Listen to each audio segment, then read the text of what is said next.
नमस्कार साथियों, स्वागत है आप सभी का हमारे और आपके YouTube चैनल एसएससी लैब पर। मैं स्वप्निल अग्रवाल आज आप सबके लिए लेके आई हूं रेलवे ग्रुप डी का एक और बहुत अच्छा वीडियो। एक ऐसा वीडियो जिसमें मैं आपको यह बताने वाली हूं कि आपको कितना एम करना है, आपका क्या टारगेट स्कोर होना चाहिए, क्या सेफ स्कोर होना चाहिए, और अगर आप XYZ जोन से या फिर आप किसी भी जोन से भर रहे हो तो उस जोन का क्या कट ऑफ रहा था हमारे पिछले एग्जाम में। तो पिछले एग्जाम में जो जोन के कट ऑफ के बेसिस पर इस एग्जाम में जो हमारे जोन्स के कट ऑफ होंगे और साथ ही साथ जो ओवरऑल कट ऑफ होगा और आपको कम से कम कितने नंबर चाहिए रेलवे ग्रुप डी का एग्जाम क्वालिफाई करने के लिए, इन सारी चीजों के बारे में आज मैं बात करूंगी इस वीडियो के अंदर। तो अगले 7 से 8 मिनट बहुत ध्यान से इस वीडियो को देखिएगा, एक एक चीज को समझने की कोशिश कीजिएगा, क्योंकि यहां पे बताई हुई एक एक चीज आपको आपके सिलेक्शन के एक स्टेप और नजदीक ले जा सकती है। तो आइए चलिए बिना किसी भी देरी के शुरू करते हैं आज के सेशन के संग। तो रेलवे ग्रुप डी जिसके आने की संभावना है हमारी मुश्किल से मुश्किल 2 से 3 दिनों में, कहा जा रहा है 23 जनवरी को आरआरबी ग्रुप डी का फॉर्म आने वाला है। 23 जनवरी से फॉर्म आएगा और 1 महीने तक लगभग हमारे फॉर्म भरने की प्रक्रिया चलेगी। जो आने वाली नोटिस है उसके अकॉर्डिंग कुल पद होंगे 32,438। अब 32,438 ये पद तो बताए जा रहे थे कि होंगे, लेकिन बीच में एक नोटिस वायरल हुआ जिसमें बताया जा रहा था कि 52,000 पद होंगे। मतलब इन पदों से 58,000 पद होंगे, मतलब इन पदों से लगभग हमारे काफी ज्यादा 26,000 पद ज्यादा इनसे बताए जा रहे हैं। लेकिन ये नोटिस को कहीं पर भी ऑफिशियल नहीं किया गया। ये नोटिस व्हाट्सएप पे वायरल हुआ, यूट्यूब पर वायरल हुआ, कई फेसबुक पेजेस पे, इंस्टाग्राम पे वायरल हुआ, लेकिन ऑफिशियल नहीं था। तो हमें अभी 2-3 दिन और इंतजार करना पड़ेगा। 23 जनवरी को आ जाएगा फाइनल नोटिस, जिसमें हमें पता चल जाएगी कि कुल कितनी वैकेंसी है, 32,000 वैकेंसी है या 58,000 है या इन दोनों के बीच की कोई संख्या है। तो वैकेंसी हमारी कुल पर अभी जो हम मान रहे हैं ऑफिशियल वो है 32,438 वैकेंसी। और जब तक किसी भी आरआरबी की वेबसाइट पर नहीं आता तब तक हम इस 58,000 वाली वैकेंसी को सच नहीं मानेंगे और ना ही उसकी ऑथेंटिसिटी को जज करेंगे। तो एग्जाम भरना शुरू होने वाला है हम लोगों का 23 जनवरी से। आज 20 जनवरी ऑलरेडी हो चुकी है और भरा जाएगा 22 फरवरी तक, यानी कि पूरे के पूरे 1 महीने ये फॉर्म भरने की प्रक्रिया चलेगी। अब फॉर्म भरने की प्रक्रिया जैसे ही समाप्त होगी फिर उसके बाद आएगी आप लोगों के लिए कुछ दिनों के अंदर डेट की एग्जाम आपका कब होगा। अब बात आती है एग्जाम कब होगा, तो एग्जाम आप भी जानते हैं आपका 3 चरणों में होगा। पहला होगा आपका CBT जो होता है कंप्यूटर बेस्ड टेस्ट, उसके बाद आप लोगों का फिजिकल का पेपर होगा एंड देन उसके बाद डॉक्यूमेंट वेरिफिकेशन करके फिर आपका चयन कर लिया जाएगा, फिर आप सरकारी नौकरी वाले हो जाएंगे। तो सबसे पहला आता है CBT, जिसके बेसिस पर आपके मार्क्स बनने हैं। इनके एग्जाम जो हम CBT करेंगे, मतलब जो CBT आप लोग देंगे, उस एग्जाम में रिलीज होगी एक कट ऑफ, और वो कट ऑफ जब तक आप क्लियर नहीं करते हैं तब तक आप फिजिकल के लिए नहीं अप्लाई कर सकते, फिजिकल के लिए एलिजिबल नहीं है। तो सबसे जो मेजर पोर्शन है या कह सकते हो जो पहला स्टेप है हमारे सक्सेस की तरफ या फिर हमारे टारगेट की तरफ, जो सबसे पहला कदम है वो है ये CBT का पेपर, जिसमें आप लोगों का साइंस पूछा जाएगा 25 क्वेश्चंस 25 नंबर के, मैथ्स आएंगे 25 क्वेश्चन 25 नंबर के, GA एंड करंट अफेयर्स आएंगे 20 क्वेश्चन 20 नंबर के, और सबसे ज्यादा आएगा reasoning, general intelligence and reasoning 30 question 30 number के। 30 क्वेश्चन 30 नंबर के आपके पूछे जाएंगे रीजनिंग में। कुल मिला के हमारे पास पूछे जाएंगे हमसे 100 सवाल, मार्क्स होंगे हमारे पास 100। इन 100 सवाल को करने के लिए हमको मिलेगा 90 मिनट का समय। अब टोटल है 100 नंबर। बात ये आती है कि इन 100 में से मैम हमें कितने नंबर लाने चाहिए कम से कम कि हमारा इस साल का जो आरआरबी ग्रुप डी 2025 होगा वो क्वालिफाई हो जाए। 100 में से कम कितने नंबर लाने चाहिए। तो देखिए, सिर्फ एक चीज पर डिपेंड नहीं करता है। अभी हाल ही में एक नोटिस आया था जिसके बेसिस पर बहुत सारे लोगों का एक कंफ्यूजन था कि मैम हमारे पास ITI नहीं है, हम क्या करें। तो उस नोटिस के हिसाब से योग्यता भाई पहले ITI और 10वीं में कंफ्यूजन था लोगों को, लेकिन रेल ने एक ट्विटर किया जिसकी वजह से ये कंफ्यूजन भी दूर हो गया कि भाई आपके पास अगर सिर्फ 10th पास भी है, आपके पास ITI नहीं भी है, तब भी आप इसको दे सकेंगे, सिर्फ 10वीं पास भी आवेदन कर सकेंगे। बहुत सारे लोगों के लिए ये एक राहत भरी सांस का ट्वीट था। इसके बाद उनको बहुत राहत भरी सांस लेने का मौका मिला क्योंकि बहुत परेशान थे बच्चे। तो एक तो ये सबसे बड़ा कंफ्यूजन क्लियर हो गया।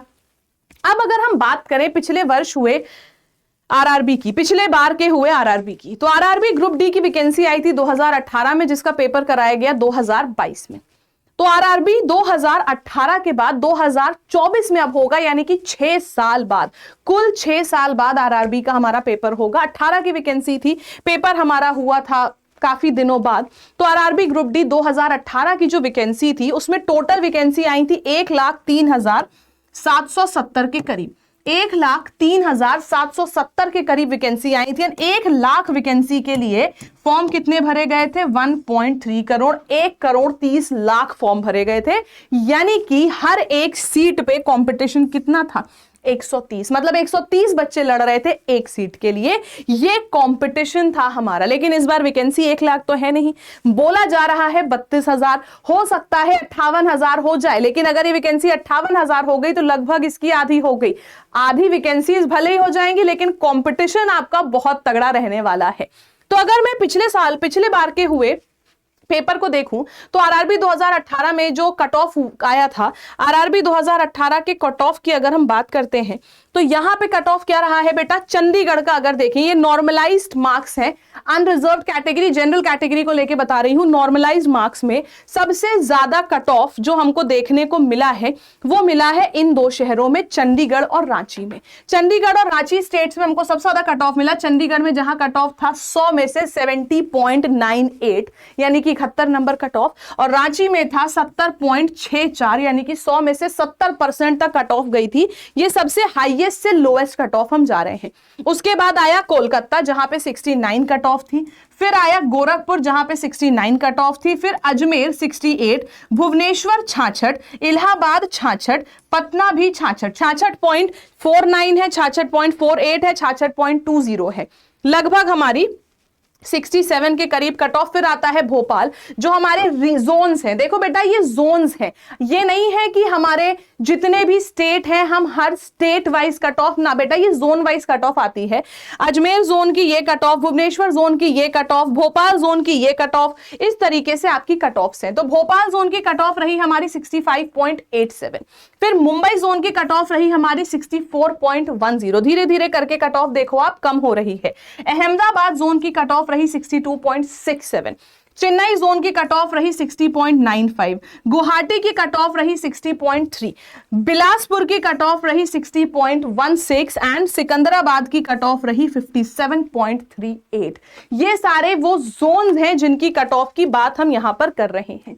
ये सारे जोन्स की कट ऑफ है बेटा। तो अब यहां पे हमने क्या देखा कि सबसे ज्यादा अच्छी कट ऑफ, सबसे ज्यादा भयंकर कट ऑफ, सबसे ज्यादा बड़ी कट ऑफ कौन से जोन में गई थी और कितनी थी? सबसे बड़ी कट ऑफ जो गई थी वो थी चंडीगढ़ और रांची के जोन में, और कट ऑफ कितनी थी बेटा? 70 नंबर की कट ऑफ थी। 70 नंबर की कट ऑफ, 100 में से 70 नंबर की कट ऑफ गई थी। कब? 2018 के पेपर में।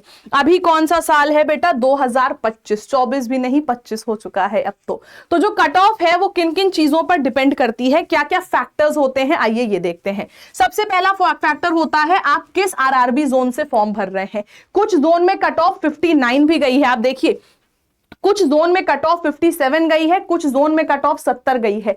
तो कट ऑफ कितनी होगी ये डिपेंड करती है कि आप किस जोन से फॉर्म भर रहे हैं। दूसरी चीज, आपके आरआरबी जोन में वैकेंसी कितनी है। देखिए जो वैकेंसी आती है वो हमारी जोन वाइज वैकेंसीज भी आती हैं कि इस जोन में इतनी वैकेंसी है, फलाना जोन में इतनी वैकेंसी है, उस जोन में इतनी वैकेंसी है। तो अगर आपके में वैकेंसी ज्यादा है या वैकेंसी कम है तो इस पर भी कट ऑफ काफी ज्यादा आपका डिपेंड करता है। फिर आता है आपका जोन अच्छे एस्पिरेंट्स को कितना पसंद और सुविधाजनक है। यानी कि मान लीजिए मैंने कहा कोई एक ऐसा जोन जो हमारा अच्छी सैलरी देने वाला जोन है। अब भाई जितने भी अच्छे स्टूडेंट्स होंगे, जो टॉप रैंकर्स होंगे, वो चाहेंगे हमको अच्छी सैलरी देने वाला जोन मिले। अब आप ही का जोन उनका भी फेवरेट है, तो समझो क्या हुआ, आप मान लो एक ऐसे स्टूडेंट हो जिसके 100 में से 60 नंबर तक आ रहे हैं, आपने सोचा चलो हम इस जोन से भर देंगे, लेकिन आपका जोन उन लोगों का भी फेवरेट है जिनके 100 में से 80-85 आ रहे हैं, तो क्या होगा, वो फेवरेट जोन वो क्या हो जाएगा, वो एक ऐसा जोन हो जाएगा जिसको देख के हर कोई चाहेगा कि भाई हम इस जोन से भरेंगे, हम इस जोन से भरेंगे। तो वो अगर बाकी लोगों का फेवरेट जोन हुआ तब उस पर भी आपकी कट ऑफ काफी ज्यादा डिपेंड करती है, मतलब काफी लोगों की चॉइस में अगर वो जोन हुआ तो। और आपकी शिफ्ट में एग्जाम का डिफिकल्टी लेवल क्या है, इस पर भी कट ऑफ डिपेंड करती है, क्योंकि नॉर्मलाइज मार्क्स होते हैं। कभी कभी जो बहुत इजी वाले होते हैं उनके स्कोर घट जाते हैं, जो बहुत डिफिकल्ट वाली शिफ्ट्स होती हैं उनके स्कोर थोड़े बढ़ जाते हैं नॉर्मलाइजेशन के बाद। तो डिफिकल्टी लेवल पर भी डिपेंड करता है कि क्या कट ऑफ रहेगी। तो ये सारे कुछ फैक्टर्स हैं जिन पर डिपेंड करता है।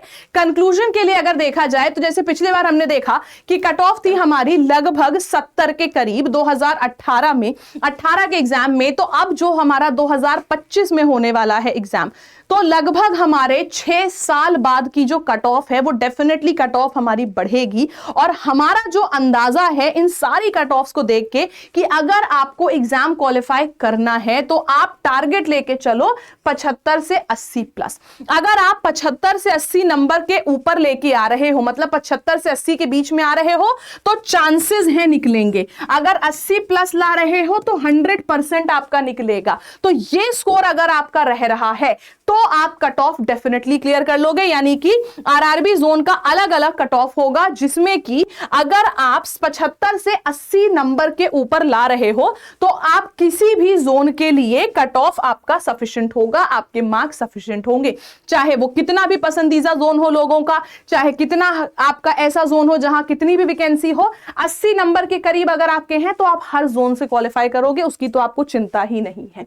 ये है हमारा एक मेजर सा कंक्लूजन। और फिलहाल तो वैकेंसीज देखने के बाद हम और ज्यादा अच्छे से बता पाएंगे, लेकिन करंट सिचुएशन के हिसाब से जो टॉप 5 जोन हमारे निकल के आते हैं वो कौन कौन से हैं। पहला है गुवाहाटी, दूसरा है सिलीगुड़ी, तीसरा है जम्मू कश्मीर, चौथा है चेन्नई और पांचवा है मुंबई। ये 5 हमारे सबसे सेफ जोन निकल के आते हैं RRB group D, RRB JE, RRB NTPC के प्रीवियस कट ऑफ ट्रेंड्स को देखकर, उनकी एनालिसिस कर ये हमारे जो सबसे सेफ जोन्स हैं ये साबित होते हैं। ये सबसे सेफ जोन्स हमारे साबित होते हैं। आरआरबी ग्रुप डी के लिए भी हमारे ये सेफ जोन साबित होंगे। ये इन सारे एग्जाम्स के प्रीवियस कट ऑफ ट्रेंड्स को देख के हमने बताया है। तो यहां पे मैंने आप लोग को पिछले साल का जोन वाइज कट ऑफ क्या था ये बता दिया, सारी चीजें मैंने आप लोगों को बता दी। अब बात आती है कि 23 तारीख को जैसे ही इसके फॉर्म्स आएंगे वैसे ही आप लोगों के लिए और ज्यादा चीजें क्लियर होती जाएंगी। लेकिन उससे पहले मैं आप लोगों को बता दूं कि आप लोगों को तैयारी करके चलनी है बेहतरीन, और तैयारी के लिए आप लोगों के लिए बिगेस्ट प्राइस ड्रॉप एवर लेके आए हैं हम, रेलवे महापैक। ऐसा एक ऐसा पैक जहां पे आपको रेलवे के सारे एग्जाम्स, चाहे एनटीपीसी हो, चाहे एएलपी हो, चाहे ग्रुप डी हो, जितने भी रेलवे के एग्जाम्स होंगे उनके जितने भी कोर्सेज हम लॉन्च करेंगे वो सारे एक रेलवे महापैक में आपको मिलते जाएंगे। आपने एक बार पैसा दिया, आपको 10 बैचेस लॉन्च हुए रेलवे में, आपको वो सारे के सारे बैचेस आपको मिलेंगे। अगर आप चाहते हो कि हमें सिर्फ रेलवे ग्रुप डी का बैच चाहिए तो उसके लिए तो विजेता बैच है। अगर आप चाहते हो नहीं हम एक बार पैसा दे दें उसके बाद हमें सारी चीजें मिलते रहे, उसके लिए है रेलवे महापैक जो आपको है 5000 का। लेकिन अगर आप लैब 312 कूपन कोड का इस्तेमाल करते हैं,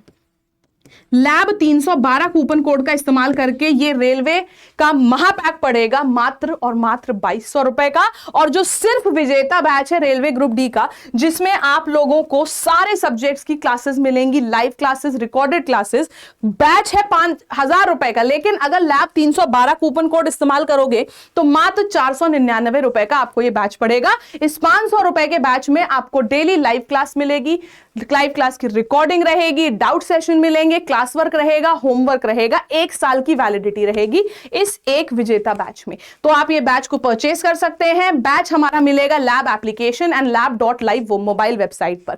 इसके साथ ही साथ हमारी डेली बेसिस पे फ्री क्लासेस चलती हैं। 12 बजे आप लोगों की रीजनिंग की क्लास होती है, तो इस क्लास को जरूर देखिएगा। आप लोगों के लिए बहुत बेहतरीन 30 सवालों के मॉक टेस्ट लेके मैं आती हूं डेली 12 बजे, तो इसको भी आप जरूर देख सकते हैं। मिलते हैं इसी तरीके के एक और अगले वीडियो में। अगर आप जानना चाहते हैं कि आरआरबी ग्रुप डी में रीजनिंग का पेपर कैसा आता है, रीजनिंग का लेवल कैसा आता है और रीजनिंग का सिलेबस क्या क्या होता है, क्या इंपॉर्टेंट टॉपिक्स है रीजनिंग के, तो मुझे कमेंट करना यहाँ पे रीजनिंग। जितने भी लोग चाहते हैं कि रीजनिंग का पेपर कैसा है, रीजनिंग के इंपॉर्टेंट टॉपिक्स क्या है और कैसे रीजनिंग में हम सबसे अच्छे नंबर ला सकते हैं, तो सब लोग एक बार कमेंट सेक्शन में रीजनिंग लिखना। यहां पे जिस समय भी 100 से ऊपर कमेंट हो गए रीजनिंग लिखे हुए, 100+ कमेंट पे मैं आप लोगों के लिए रीजनिंग का प्रीवियस ईयर का पेपर यहां पे फ्री में सॉल्व कराऊंगी। ठीक है, तो एक बार रीजनिंग कमेंट जरूर करना। अगर चाहिए आप लोगों को इस तरीके का कोई और वीडियो, नए हैं चैनल पर तो सब्सक्राइब करिएगा। इसी तरीके के और अच्छे अच्छे वीडियोस के लिए पसंद आया हो तो लाइक जरूर करिएगा। Thank you so much everyone. जय हिंद, जय भारत।